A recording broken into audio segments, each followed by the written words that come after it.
My name is James. I'm 74 years old, and I need to tell you something I should have realized 50 years ago. I spent 4 decades of my life trying to earn approval from other people, bosses, colleagues, friends, strangers. I thought if I could just collect enough praise, enough recognition, enough awards, I'd finally feel good about myself. Last week, I was cleaning out my spare room and found a box I hadn't opened in years. Inside were certificates, plaques, thank you letters, Employee of the Month awards, 40 years of external validation that I'd collected like trophies. But here's the thing that broke my heart.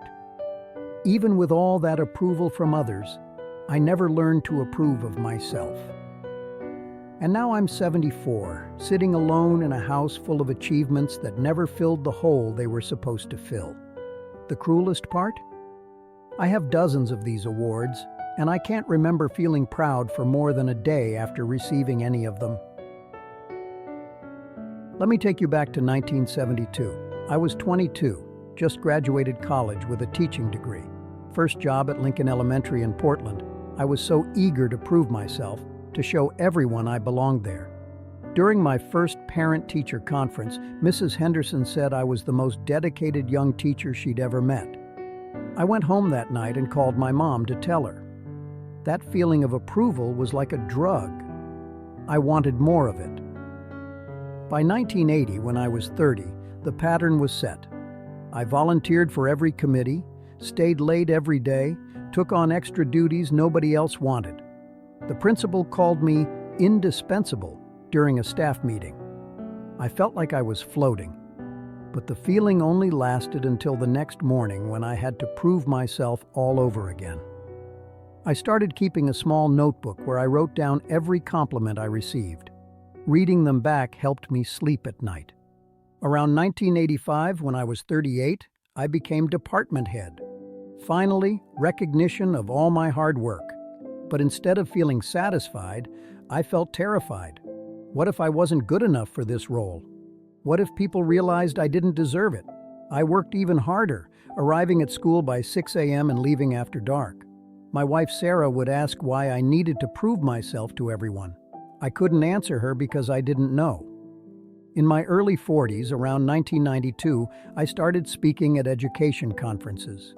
Standing ovations, positive feedback forms, invitations to speak elsewhere. Each event gave me a temporary high, but it faded fast.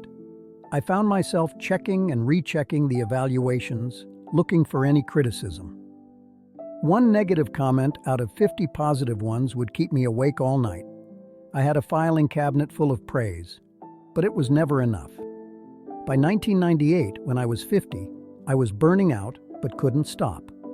I'd become vice principal, won several teaching awards, been featured in the local newspaper twice. From the outside, I looked successful, but inside, I felt empty. Every achievement just raised the bar higher. I needed more approval, more recognition, more validation. My marriage was suffering because I spent more time seeking approval from coworkers than connecting with Sarah. That same year, my father died. At his funeral, people kept telling me what a wonderful son I was, how proud he must have been. But I realized I'd spent 30 years trying to make my father proud and never once stopped to ask if I was proud of myself. Standing at his graveside, I felt like a fraud receiving condolences for being a good son when I'd been too busy seeking everyone else's approval to really know him. In 2005, when I was 55, I became principal, the job I'd been chasing for decades. The school board praised my vision and leadership. Local politicians visited our school for photo ops.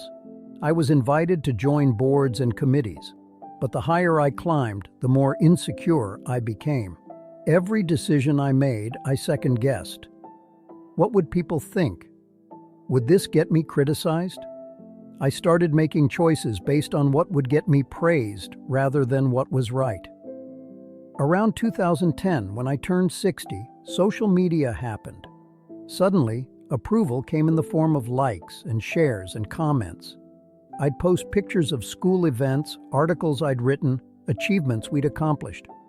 I found myself checking my phone constantly, counting interactions, feeling validated by online strangers. It was pathetic, but I couldn't stop. The approval addiction had found a new dealer. 2 years before retirement, in 2013, something happened that shattered me. A group of parents complained to the school board about a decision I'd made. It wasn't even a big deal, but the criticism devastated me. I'd built my entire identity on being liked and approved of. When a handful of people disapproved, I felt like my whole world was falling apart. I started seeing a therapist for the first time in my life. When I retired in 2015 at 65, there was a big ceremony. Speeches about my dedication, a plaque with my name on it, promises that I'd be missed. But driving home that night, I felt terrified. Without a job to perform, without people to impress, who was I? I'd spent 43 years being James the teacher or James the principal. I had no idea who just James was supposed to be. These past 9 years of retirement have been the hardest of my life. No performance reviews, no colleagues to impress, no standing ovations. Just me, alone with my thoughts and a house full of awards that don't matter anymore. Sarah and I divorced 3 years ago. She said living with me was like living with someone who was never fully present because I was always performing for an invisible audience. Last week, going through that box of awards and certificates, I realized something heartbreaking. I have 40 years worth of other people telling me I was good enough, but I never once told myself I was good enough. I was so busy collecting external validation that I never developed internal validation. Every award was supposed to prove my worth, but they only proved that I didn't believe in my own worth without them. Here's what 52 years of seeking approval taught me.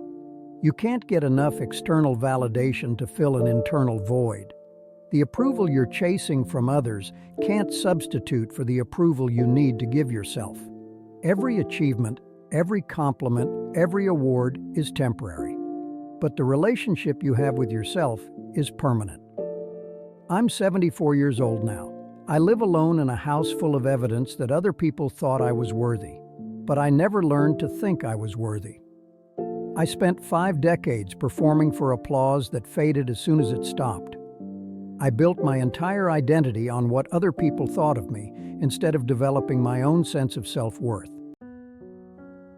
You can't get enough external validation to fill an internal void. Most of you are making the same mistake I made. You're working extra hours trying to impress your boss instead of developing your own standards for good work. You're posting on social media hoping for likes instead of doing things that make you genuinely proud. You're saying yes to things you don't want to do because you're afraid people will disapprove if you say no. But here's what you need to understand. People's approval is temporary and conditional. Your own approval can be permanent and unconditional. External validation feels good for a moment, then demands more feeding. Internal validation grows stronger the more you practice it. Stop checking how many likes your posts get. Start asking if you're proud of what you shared. Stop working late to impress others. Start working well to respect yourself. Stop saying yes to everything. Start saying no when you mean no. Stop asking, what will they think? Start asking, what do I think? Stop performing for invisible audiences. Start living for your own authentic self. Start celebrating your own wins, even when nobody else notices them. I know what you're thinking, but approval feels good. But recognition matters for my career. But I need people to like me. I thought all those things too. But here's the truth. When your self-worth depends on other people's opinions, you're giving them control over your happiness. You're making your emotional well-being dependent on variables you can't control. The people whose approval you're chasing are too busy chasing someone else's approval to give you the consistent validation you're seeking. You're trying to fill a bucket with a hole in the bottom. No amount of external approval will ever be enough if you don't approve of yourself first. I spent 40 years collecting compliments like some people collect stamps. I have boxes full of proof that other people thought I was good at my job. But I never developed the ability to think I was good at my job. Every piece of praise required validation from the next piece of praise. It was an exhausting way to live. Your worth isn't determined by how many people applaud you. Your value isn't measured by how many awards you win or how many followers you have. You are inherently valuable, whether anyone notices or not. Whether anyone tells you so or not. Whether anyone gives you permission to believe it or not. The only approval that truly matters is your own. Because you're the only one who has to live with yourself every single day. You're the only one who knows your real efforts, your real intentions, your real heart. Other people see performances. You know the person behind the performance. Learn to be proud of yourself for things nobody else sees. Learn to approve of your own efforts, your own growth, your own progress. Learn to validate your own experiences without needing external confirmation. Because at the end of the day, when all the applause stops and all the awards collect dust, you still have to face yourself in the mirror. Make sure you like what you see, regardless of what anyone else thinks. If this story resonates with you, share it with someone who needs to hear it. Subscribe if you want more hard truths from someone who learned everything the hard way. And then go do something that makes you proud of yourself, even if nobody else notices. Because the most important approval you'll ever get is your own.